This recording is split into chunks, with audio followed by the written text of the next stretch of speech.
ओम अतुलित बलधामं हेमशैलापदेहं धनुजवन कृशानं ज्ञानिनाम् अग्रगण्यं सकल गुण निधानं वानराणां धीशं रघुपति प्रिय भक्तं वातजातं नमामि मनोजवं मारुततुल्यवेगं जितेन्द्रियं बुद्धिमतां वरिष्ठं वातात्मजं मानरयोत मुख्यं श्रीरामदूतं शरणं प्रपद्ये। 24 तारीख का दिन मंगलवार का दिन है, सप्तमी तिथि विद्यमान है। कुलाष्टक भी इस दिन आरंभ होंगे। ग्रह नक्षत्रों के दृष्टिकोण से जो परिवर्तन का योग बन रहा है वो आपके लिए कहीं ना कहीं हिम्मत को भी जगाएगा, और खास तौर पर कहा गया कि हिम्मत जब जाग जाती है तो सब प्रकार से जिस दिन केवल आपको पुरुषार्थ को जगाने की आवश्यकता है, सही विजन के साथ कार्य करने की ज़रूरत है, और वो रास्ता बन गया है। ग्रह परिवर्तन की तरफ चले गए, चंद्रमा परिवर्तन की तरफ चले गए रात्रि में, और सुबह से जो योग बन रहा है वो आने वाले विशेष तौर पर दिनों में एक नया पुरुषार्थ करने का रास्ता आपके लिए खुलता दिखाई दे रहा है। लेकिन ध्यान रखना, कुलाष्टक आरंभ हो रहे हैं। ये पुरुषार्थ जब करते हैं तो खास तौर पर कहीं ना कहीं चीज़ों को ठीक रखना चाहिए, पुराने गड्ढों को भरने का प्रयास करना चाहिए। लेकिन यहाँ होलाष्टक के समय में मंगल की युति जिस प्रकार से राहु और सूर्य के साथ हो रही है, शुक्र के साथ हो रही है, बुध के साथ हो रही है, ये कहीं ना कहीं होलाष्टक में कुछ ना कुछ विघ्न, रंग में भंग डालने का कार्यक्रम बना सकते हैं। आस्तीन के छुपे हुए सांप कहीं ना कहीं निकल कर आपके खिलाफ कार्य करने के योग बना सकते हैं। तो अननेसेसरी जहां आपकी प्रसिद्धि करने का योग बनता है वो कहीं ना कहीं राहु यहाँ बैठने के कारण से, सूर्य के साथ बैठने के कारण से कहीं ना कहीं स्थिति ऐसी बन सकती है कि जो आपके हितैषी हैं वो कोई कहीं ना कहीं आपको नज़र लगा दें। उससे बचने के लिए आपको कार्य करने की ज़रूरत है। तो आपकी राशि के दृष्टिकोण से सबसे श्रेष्ठ ये रहेगा कि आप अपने घर के द्वार पर पंचपल्लव में विशेष तौर पर आम, बड़, पीपल, जामुन इत्यादि के पत्ते लेकर, और वो अपने घर के आगे बंधनवार अशोक के साथ में जोड़कर, अशोक पत्ता जो है इन 5 पल्लवों को, पत्तों को यूज़ कर उनके द्वारा बंधनवार, अपने 5 पत्तों के इनका ये जोड़ी बनाकर उनके द्वारा बंधनवार बनाकर अपने घर के मुख्य द्वार पर लगाइए। ये भगवान की कृपा से आपके समस्त अनिष्टों को दूर करने का योग बनेगा। और नहीं तो ये जो ग्रहों का योग है वो कहीं ना कहीं इस वक्त ऐसा दिखाई देता है कि इस होलाष्टक पे कोई ना कोई आपके खिलाफ कुछ ना कुछ षड्यंत्र रचने की योजनाएं बनती दिखाई दे रही हैं, जो आपके सम्मान पर, आपकी नौकरी पर, आपके विशेष रूप से कार्य सिद्धि पर कहीं ना कहीं विघ्न उपस्थित करते दिखाई देंगे। इस दिन अष्टमी क्षय हो रही है, तो ध्यान रखिएगा, ये अष्टमी क्षय के दिन होलाष्टक आरंभ हो रहे हैं। 6 तिथि कहीं ना कहीं आपकी राशि के दृष्टिकोण से कुछ ना कुछ षड्यंत्र आपके खिलाफ सुगबुगाहट करते दिखाई दे सकते हैं। हनुमान जी का पाठ करें, सुंदरकांड का पाठ करें। हमने विवेकानंद योगाश्रम में इन ग्रहों स्थिति को देखते हुए इस दिन विशेष तौर पर सुंदरकांड का पाठ, हनुमत यज्ञ रखा हुआ है, जिसमें नवग्रह शांति महायज्ञ का कार्यक्रम रखा गया है, जो शाम को 5 बजे से आरंभ होकर सुंदरकांड के पाठ के साथ हनुमान जी को चूल्हा चढ़ाने के साथ चलेगा। माँ भगवती के सानिध्य में उनके दरबार में बैठकर सुंदर ये प्रार्थना का योग है। तो कोशिश ये करें, हमारे विवेकानंद योगाश्रम दिल्ली में आप भी पधार सकते हैं और सुंदर कार्यक्रम का भाग बनकर प्रसाद ग्रहण कर अपने आप को कृतार्थ कर सकते हैं, भगवान की कृपा का योग बना सकते हैं। 25 तारीख का दिन बुधवार का दिन है, नौमी तिथि विद्यमान है इस दिन, और इस दिन आनंद नौमी का योग बन रहा है। सर्वार्थ सिद्ध योग साथ में बना हुआ है, और ये सारे के सारे कहीं ना कहीं आपके लिए कार्य को सिद्धि करने का योग बनाते दिखाई दे रहे हैं। आगे बढ़ने के योग सही रूप से बनते दिखाई दे रहे हैं। ऐसे में सफलता के लिए अग्रसित होते हुए इस बात का ध्यान रखें कि आप मंगल शुक्र की युति जो है इसका पॉजिटिव लाभ लेने का प्रयास कीजिएगा, क्योंकि कहीं ना कहीं जो तुरंत कार्य, बहुत विलंब करने की ज़रूरत नहीं है, जहीं हल्का सा तुरंत कार्य करेंगे तो तुरंत दान महाकल्याण वाला काम इस वक्त बनता दिखाई दे रहा है। तो इसका लाभ लेते हुए कार्य करें, महासरस्वती की आराधना करें। और कहा जाता है शास्त्र के दृष्टिकोण से, इस वक्त ग्रह योग के दृष्टिकोण से, भविष्य पुराण के अनुसार से ये शास्त्र में जो उपाय बताया गया है, इस दिन भगवती माँ सरस्वती की आराधना समस्त प्रकार के अनिष्टों को दूर करती है, सही ज्ञान का उदय देती है। या देवी सर्वभूतेषु बुद्धि रूपेण संस्थिता नमस्तस्यै नमस्तस्यै नमस्तस्यै नमो नमः, इस मंत्र का जप करें, और साथ साथ भगवती का ध्यान करते हुए आपकी राशि के दृष्टिकोण से आपको ओम क्लीं नमः इस मंत्र का स्तवन करना भी सब प्रकार से कल्याणकारी योग बनाएगा। 26 तारीख का दिन ग्रह नक्षत्रों के दृष्टिकोण से आपकी राशि के दृष्टिकोण से कैसा बनने वाला है जान लीजिए। बृहस्पतिवार का अवसर है, दशमी तिथि विद्यमान है, कीर्ति योग आपकी राशि में बना हुआ है। साथ साथ बुध इस दिन वक्री होने की स्थिति में जा रहे हैं। ये बुध का वक्री होना आपकी राशि के दृष्टिकोण से आप समझें कहीं ना कहीं आपके लिए ये योग जो बना रहा है वो थोड़ा सा कहीं ना कहीं रास्ता मुश्किल कर सकता है। थोड़ा सा आपको कोशिश करनी पड़ेगी कि चीज़ों को सही करने के लिए शांत भाव से, बुध बुद्धि के मालिक हैं और वो जब वक्री हो जाते हैं तो चीज़ें आपके लिए लंबे रास्ते पे जाने के योग बनाते हैं। धीरे धीरे कार्यों को ठीक करने के चक्कर में हम कहीं ना कहीं गति अपनी छोड़ देते हैं। और राहु इस वक्त कार्य सिद्धि वाले स्थान में बैठे हुए हैं, सूर्य के साथ योग बना रहे हैं और इस कहीं ना कहीं चीज़ों को विलंब करने की तरफ अग्रसित करते दिखाई दे रहे हैं। तो बुध का उपाय बहुत ज़रूरी है। गणेश जी का पूजन या हर गाय को पाला की ताई डालना, ये उपाय रहेंगे विशेष तौर पर। ये लगातार करते रहें, क्योंकि ये बुध का अभी वक्री होना फिर जाके बुध का अस्त होना, ये आपकी राशि के दृष्टिकोण से थोड़ा भारी दिखाई देता है। 27 तारीख का दिन शुक्रवार का अवसर है, एकादशी तिथि विद्यमान है और इस दिन आमल की एकादशी का सुंदर योग बन रहा है। ऐसे में ग्रह नक्षत्रों का योग आपकी राशि के दृष्टिकोण से देखा जाए तो साथ साथ कुछ अच्छा कुछ खराब बनता दिखाई, कुछ खट्टा कुछ मीठा योग बनता दिखाई दे रहा है। क्यों? क्योंकि कहीं ना कहीं आपकी मेहनत सही रास्ते पे सफलता की तरफ अग्रसित कर रही है, लेकिन जो है इन समस्त ग्रहों की युति, सूर्य राहु की युति और साथ साथ सूर्य मंगल की युति, ये कहीं ना कहीं स्थिति में थोड़ा सा चीज़ों को विलंब करती दिखाई दे रही है। भगवान की कृपा चाहिए, बिना हरि कृपा मिले ही नहीं, जिस पर मान के चले हरि कृपा से ही सब काम बनते हैं। संत का दर्शन भी होता है, कार्य सिद्धि भी होती है। तो इस बात का ध्यान रखें कि थोड़ा सा अपने जीवन में कार्यों को सिद्धि करने के लिए थोड़ी मेहनत का, परमात्मा की कृपा अवश्य रखने का प्रयास करें। शुक्रवार का दिन है, एकादशी तिथि है। आमल की नवमी कार्यों को सिद्धि करने की तरफ ले जाती है। शास्त्र में उपाय बताया गया है, कर लीजिए, कल्याण होगा। ये आमल की एकादशी जो है फागुन मास के जो शुक्ल पक्ष की एकादशी के दिन कहा जाता है और ब्रह्मांड पुराण के अनुसार से इस दिन खास तौर पर कहा जाता है आरोग्यता प्राप्त करने का सुंदर योग बनता है। फागुन मास की शुक्ल पक्ष की एकादशी के दिन कहा जाता है कि आंवले के पेड़ के नीचे बैठकर भगवान विष्णु का यथाउचित भाव से पूजन करना, कथा का श्रवण करना से क्या होता है कि जो भयंकर से भयंकर बीमारी के योग भी जीवन में होते हैं ना, ग्रहण प्रभाव के अनुसार से बनते हैं, वो भी कहीं ना कहीं दूर हो जाते हैं। और इस दिन विशेष तौर पर भगवान विष्णु का धात्रेयी नमः इस मंत्र का उच्चारण करते हुए पूजन करना, आंवले का दान करना, भगवान विष्णु को विशेष तौर पर अपनी जितनी आयु हो उतनी बड़े आंवले लेकर उनकी माला भगवान को अर्पित करने से अद्भुत रूप से कल्याण के योग बन जाते हैं। तो इस दिन बड़ी श्रद्धा से व्रत करें, भगवान के नाम का संकीर्तन करें, ओम नमो नारायणाय इस मंत्र का जप करें, कल्याण के योग बनेंगे। कष्ट भी दूर होने की स्थिति बहुत बढ़िया से आपकी राशि में बनने की स्थिति बन जाएगी।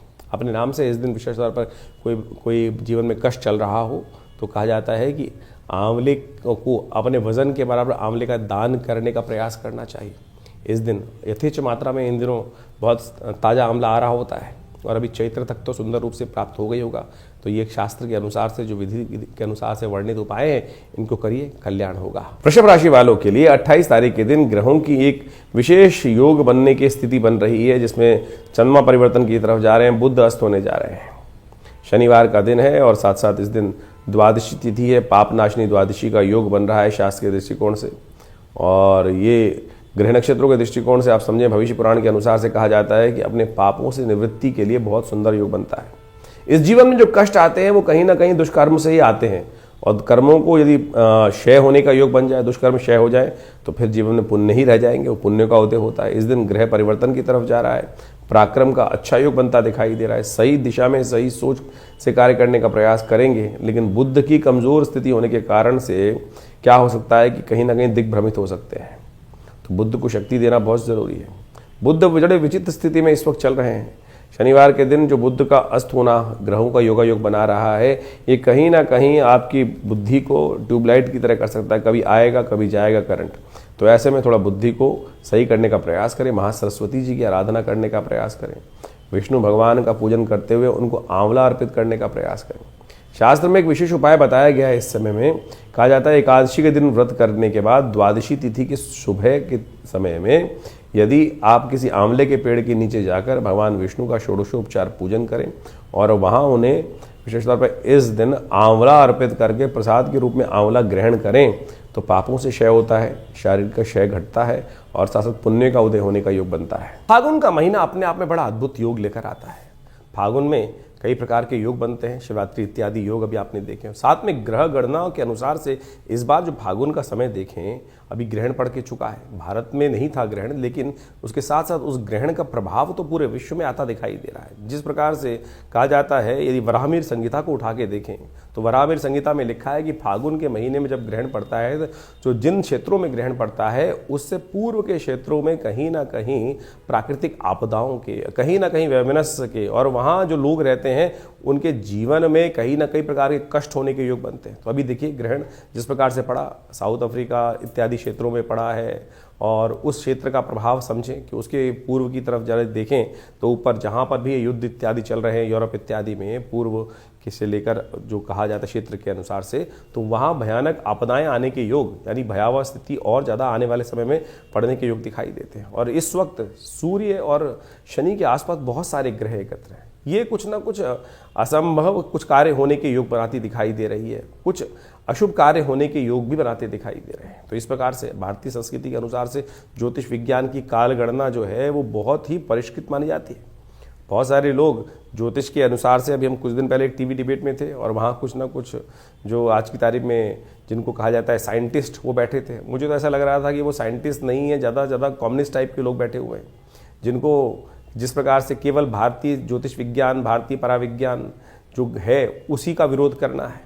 जबकि आप बात मान के देखें, भारत के अंदर जितना विज्ञान है, जितनी क्षेत्र है, उन सब के अंदर जो जो विज्ञान बताया गया है, वो आज ये तो कहने लगे हैं, पाश्चात्य लोग भी ये बात कहने लगे हैं कि एस्ट्रोलॉजी का कैलकुलेशन जो है वो बिल्कुल करेक्ट है और बिल्कुल पुराना प्राचीनतम है, भारतीय ऋषि मुनियों की अद्भुत खोज है। लेकिन अभी भी जिस प्रकार से अनर्गल प्रलाप भारत में बैठे हुए कुछ कम्युनिस्ट प्रकार की मानसिकता के लोग हैं, आज उनको नहीं समझ में आ रहा है। तो कोशिश ये करें, हम कर रहे हैं कि हर चीज़ को वैज्ञानिक तथ्यों के अनुसार समझाने का प्रयास किया जाए। तो इस बात को हम अच्छे से समझें कि ज्योतिष विज्ञान की जो गणनाएं हैं बिल्कुल प्रत्यक्ष रूप से है, और उनके अनुसार से हम अपने समय को परिवर्तन करने की तरफ ले जा सकते हैं। जीवन में हर क्षण कुछ ना कुछ परिवर्तन हो रहा है और उसका प्रभाव भी हो रहा है, कुछ शुभ कुछ अशुभ। और ये शुभ अशुभ जो होता है वो व्यक्ति के कर्मानुसार होता है। यदि आपने शुभ कर्म किए हैं तो प्रारब्ध में आपके जीवन में भी शुभ होने का योग बन जाएगा प्रारब्ध के अनुसार से। लेकिन अशुभ कर्म किए हैं, कहीं ना कहीं हो रहा है, तो उससे जीवन में कष्ट होने के योग बन जाते हैं। तो हमको प्रयास करना चाहिए, कुछ भी हो कैसे भी हो, जीवन में शुभ की तरफ अग्रसित हो, क्योंकि शुभ किया हुआ कर्म, सोच कर किया हुआ शुभ कर्म, वो है आपके जीवन के गलत कर्मों को भी बदल सकता है। शिवरात्रि आई, ये जो उत्सव आते हैं समय समय पर, चाहे वो हर रोज हम इस कार्यक्रम के माध्यम से आपके समक्ष जो उपस्थित होते हैं, हम पौराणिक ज्योतिष को लेकर आपके समक्ष उपस्थित होते हैं। ज्योतिष में पंचांग को यदि आप देखेंगे तो हर रोज कोई ना कोई तिथि का कोई महत्व शास्त्र में वर्णित किया गया है, और वो इतना अद्भुत है कि उसके अंदर यदि हम जो ज्योतिष के दृष्टिकोण से लोग उपाय की तरफ जाते हैं, उपाय है क्या, टोटकों में फंस गए लोग, ये कर ले, चावल दान कर दे, ये कर दे, वो कर दे, सिर पे से वार के ऐसा कुछ कर दे। ये जो उपाय शास्त्र में वर्णित है, पौराणिक ग्रंथों में आप देखें तो वो टेस्टिमनीज हैं कि जैसे लोगों ने अपने जीवन में कष्ट आए और उनको निवृत्त दूर करने के लिए लोगों ने क्या क्या उपाय किस प्रकार से, वो कथाएं नहीं है, टेस्टिमनीज हैं लोगों की, और जो शास्त्र में ऋषि मुनियों ने वर्णित करी हैं, किस काल में किस प्रकार से उपाय किया, कैसे किया और उससे क्या कुछ ठीक हुआ। जो सत्यनारायण कथा आप समझे कि वो सत्यनारायण की जो कथा है वो केवल कथा नहीं है, लोग सोच के बैठ जाते हैं, वो वास्तविक तौर पे वो प्रभाव है कि लोग बताते हैं कि किस प्रकार से उनके जीवन में कष्ट आया और उस कष्ट को ठीक करने के लिए उसने कौन सा किस प्रकार का उपाय किया। और सत्य माने वो जो कथा में टेस्टिमनी है, उस उपाय को, उस नाम हरि नाम का संकीर्तन करके व्रत कर कर वो कष्ट से व्यक्ति दूर हो गया। तो आप जो है, हमने आपकी राष्ट्रीय के दृष्टिकोण से जो उपाय बता रहे हैं वो बिल्कुल शास्त्र के, हम तो ग्रंथ का नाम तक बताते हैं आपको कि किस ग्रंथ में कैसा कौन सा उपाय वर्णित है, उसको कर लीजिए, वही आपके जीवन के कष्टों को दूर करने वाला है। और ग्रहों की चाल समझें, ग्रहों की चाल इस समय ज्योतिष के दृष्टिकोण से आप देखें, बहुत सारे ग्रह फरवरी के अंत में परिवर्तन की तरफ जा रहे हैं। मंगल सबसे बड़ा परिवर्तन प्राप्त करने वाले हैं। मंगल का योग जिस प्रकार से बनने वाला है, वो परिवर्तन करने के योग बनने वाला है, वो बहुत विशेष प्रभाव आपकी राशि के अनुसार से उत्पन्न करने वाला है। उसको हमने आपको बताया भी किस प्रकार का प्रभाव रहेगा। कोशिश करें, प्रयास करें कि इन सब प्रभावों को ठीक अपने जीवन में लाने के लिए। बुध महाराज अब अस्त होने जा रहे हैं, बुध का बहुत जल्दी अस्त होना, और सूर्य के सन्निकट, शनि का सूर्य के सन्निकट, इतने सारे ग्रहों का जो होना, वो कहीं ना कहीं कुछ अशुभ योगों को उत्पन्न करता दिखाई दे रहा है। तो इसको ठीक करने के लिए जो उपाय हमने समय समय पर आपको लिए बता रहे हैं, तो उनको करिए। ईश्वर की कृपा से आपके जीवन में बहुत सारे कष्ट दूर होने के योग बन जाएंगे। और मंगल अभी अस्त चलने वाला है, ध्यान रखना, मंगल अभी काफ़ी लंबे समय तक अस्त चलने के योग बना ही रहा है। तो ऐसे में तो आप कोशिश ये करें, हनुमान जी का नित्य प्रति स्तवन करते रहें। अभी 1-1.5 महीना मंगल अभी अस्त चलेंगे और ऐसे में इस समय में मंगल जो है दुस्साहस करवा देता है कई बार और गलत कार्यों में फंसा देता है। और जिन जिन की कुंडलियों में कुछ मंगल अशुभ स्थिति में चल रहे हैं, दशाएं चल रही हैं या शनि का कुछ नेगेटिव प्रभाव चल रहा है, तो उनको तो खास तौर पर कुछ ना कुछ उपाय करते रहना चाहिए जो हम बता रहे हैं। और जिस प्रकार से आप अपने स्वास्थ्य को दिखाने के लिए डॉक्टर के पास जाते हैं, वैद्य के पास जाते हैं, उसी प्रकार से अपनी ग्रहों की गणना को भी समझने के लिए समय समय पर अपने ज्योतिष विद से, अपने ज्ञानी ज्योतिषियों से अपनी मंत्रणा करते रहना चाहिए, क्योंकि समय से पहले पूर्वाभास हो जाता है फिर, और उससे बचने के बहुत सारे रास्ते मिल जाते हैं। हज़ारों लोग इसका लाभ उठाए, करोड़ों लोग मैं कहूँगा लाभ उठाते आए हैं इससे। तो आप भी अनेक विडंबनाओं को मन से हटाएं। और कई बार हम अपने ज्योतिष कार्यक्रम के माध्यम से बहुत सारी चीज़ें बताने का प्रयास करते हैं। अभी हमने पिछली बार आपको बताया था कि इस बार 5 मंगल का योग बन रहा है और ये 5 मंगल फागुन में पड़ रहे थे। और एक महानुभाव हमारे चैनल पे कमेंट करके बोल रहे थे कि भाई साहब फरवरी में तो 4 मंगल पड़ेंगे। फरवरी नहीं बताया जाता है, फागुन के महीने में इस बात को बताया जाता है। तो आप कोशिश ये करें, हमारे मनोमस्तिष्क में आज समाज में ना ऐसा हो गया है कि हर चीज़ को काटना ही है। सीधी तरह से चीज़ों को समझने का प्रयास करें। ज्योतिष के माध्यम से हम जो भी अपने चैनल के माध्यम से बता रहे हैं वो आपके कल्याण के लिए ही बताने का प्रयास कर रहे हैं, और उसी जो उपाय बता रहे हैं, हम यहाँ कुछ बेच नहीं रहे हैं। आमतौर पे जितने भी आज दिख रहे हैं समाज के अंदर कि जो भी कुछ ज्योतिष गणना बता रहे हैं, कोई नग बेच रहा है, कोई कुछ और बेच रहा है, कोई और लगातार बेचने के लिए दुकान खोल कर बैठ गए। इस कार्यक्रम के माध्यम से हम आपके समक्ष जो कुछ शास्त्र में वर्णित है, जो उपाय शास्त्र में वर्णित है, उन्हीं को पुराणों से निकालकर आपके समक्ष उपस्थित करते हैं। एक एक बात को तर्क के दृष्टिकोण से रखते हैं।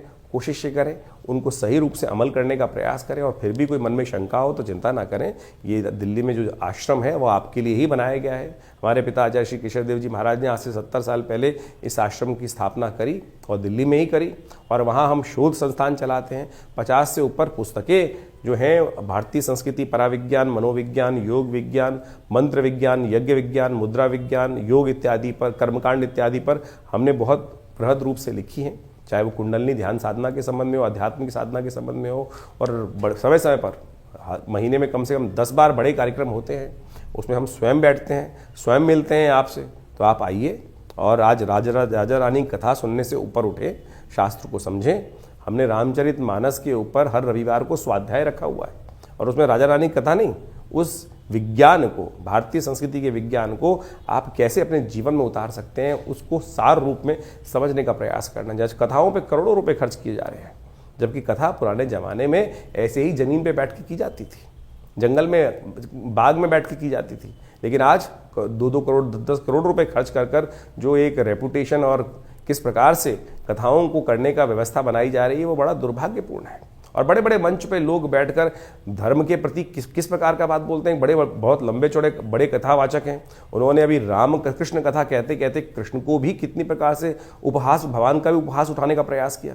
अरे शास्त्र में कैसी घेलमेल हुई है, क्या इन ज्ञानियों को पता नहीं है? इन ज्ञानियों को यह भी समझना चाहिए कि शास्त्र के दृष्टिकोण से जो रहस्य की बातें बताई गई हैं उसको अपनी विवेक बुद्धि के अनुसार से उपयोग करें। केवल मंच को आप अपनी सेल्फ की जो भी कार्य करने की बात कर रहे हैं। शास्त्र में कितना लोगों ने, हमारे भारतीय संस्कृति में कैसे कैसे लोगों ने कैसा कैसा दुराग्रह किया है। शास्त्र को प्रमाणित रूप से बदल दिया गया। क्या क्या पता नहीं, अपने हित स्वास्थ्य को सिद्ध करने के लिए, चाहे वो अलग अलग मत के लोग रहे, अलग अलग राजा रहे, अलग अलग जो आक्रांता रहे, उन्होंने हम सनातन धर्म के ऊपर कैसे आक्षेप करने का प्रयास किया है। और वही मंच के माध्यम से बड़े बड़े कथावाचक भगवान कृष्ण, भगवान को भी नहीं छोड़ते हैं। आपको कथावाचक होते हुए, लोगों को ज्ञानी महात्मा होते हुए इस बात को समझ में आना चाहिए कि शास्त्र में एक बात को बताया गया है, तो अगर उसमें कुछ बदलाव किसी ने किया है तो कम से कम कथावाचक के रूप में, ज्ञानी के रूप में यदि व्यक्ति उपस्थित है, व्यास गद्दी पे उपस्थित है, तो उसको तो कम से कम समझ लेना चाहिए। तो मैं कहूँगा ये मुरारी बाबू जैसे लोग भी आज जिस प्रकार से अलग अलग प्रलाप करने की बात करते हैं, दुखद है। बड़े बड़े पद में बैठे हुए लोग केवल आज उपहास करने का प्रयास कर रहे हैं। और आज वृंदावन से, मथुरा से कितने लोग इस क्षेत्र में घुसते चले जा रहे हैं। ज्ञान नहीं है, संस्कार नहीं है, परिवार नहीं है, और उसके बाद भी जिस प्रकार से शास्त्र को प्रमाण उपस्थित नहीं करते हैं। गलत जहां पर है उसको गलत करने का प्रयास कीजिए, गलत कहने का प्रयास कीजिए। अपने मंच से उस बात को न कहें तो अच्छा रहेगा। तो इस बात को समझने का प्रयास करना चाहिए। भारतीय संस्कृति परम शुद्ध है। सम्मान की संस्कृति है। और वहाँ पर परमात्मा ने जो भी उदाहरण उपस्थित किए, भगवान ने जो भी ऋषि मुनि ने उदाहरण उपस्थित किए हैं, हम सबके कल्याण के लिए किए हैं। लेकिन हमारे शास्त्रों के माध्यम से बहुत सारे लोग उस मंच को गलत तरह से उपयोग करने का प्रयास कर रहे हैं। आप सबको उसको समझना चाहिए। और जो भी कोई मन में प्रश्न हो तो आप आइए हमारे आश्रम में। दिल्ली में विवेकानंद योगाश्रम बहुत बड़ा शोध संस्थान है, बड़ा हॉस्पिटल है। योग प्राकृतिक चिकित्सा में बहुत अद्भुत रूप से आध्यात्मिक क्षेत्र में हम कार्य कर रहे हैं। आप सबसे रविवार को भी मिलते हैं। हर रविवार को सुबह 8 से लेकर 11 बजे तक बड़ा कार्यक्रम चलता है। मंगलवार को सुंदरकांड के कार्यक्रम चलते हैं। तो समय समय पर आप आकर आश्रम पर जुड़ सकते हैं और अपने प्रश्नों का निदान भी जान सकते हैं। और हर रविवार को वहाँ जनरल एक सामूहिक कार्यक्रम रहता है सुबह के समय पर। आप उसमें सादर आएंगे तो कोई फीस नहीं ली जाती है। बहुत सारे लोग फीस के चक्कर में घूमते रहते हैं। आश्रम में रविवार को भंडारा होता है, मंगलवार को भंडारा होता है, हर मंगलवार हर रविवार को भंडारा होता है। गौशाला चल रही है बहुत बड़ी, सबका उसमें कार्य करने के लिए हम कार्य करते हैं। तो दिल्ली के क्षेत्र में हम तो लगे हुए हैं। यज्ञ इत्यादि हर रोज़ 8 घंटे रविवार को होता है। माँ भगवती का सुंदर शिव विग्रह विद्यमान है, जो मुल्तान से 500 साल पुराना शिव विग्रह। हमारा सौभाग्य था कि हमारे परिवार में भगवती का शिव विग्रह का जो है आना 1947 में, और वह आज भी मूर्ति, दिव्य चमत्कारी मूर्ति भगवती की प्रतिष्ठित है। उनका दर्शन कर लेने मात्र से माँ भगवती जीवन में कल्याण का रास्ता बना देती हैं, सदकर्मों का उदय कर देती हैं। तो आइए दिल्ली में विवेकानंद योगाश्रम में हम आपका स्वागत करेंगे और जुड़िए इस परिवार से, कल्याण होगा।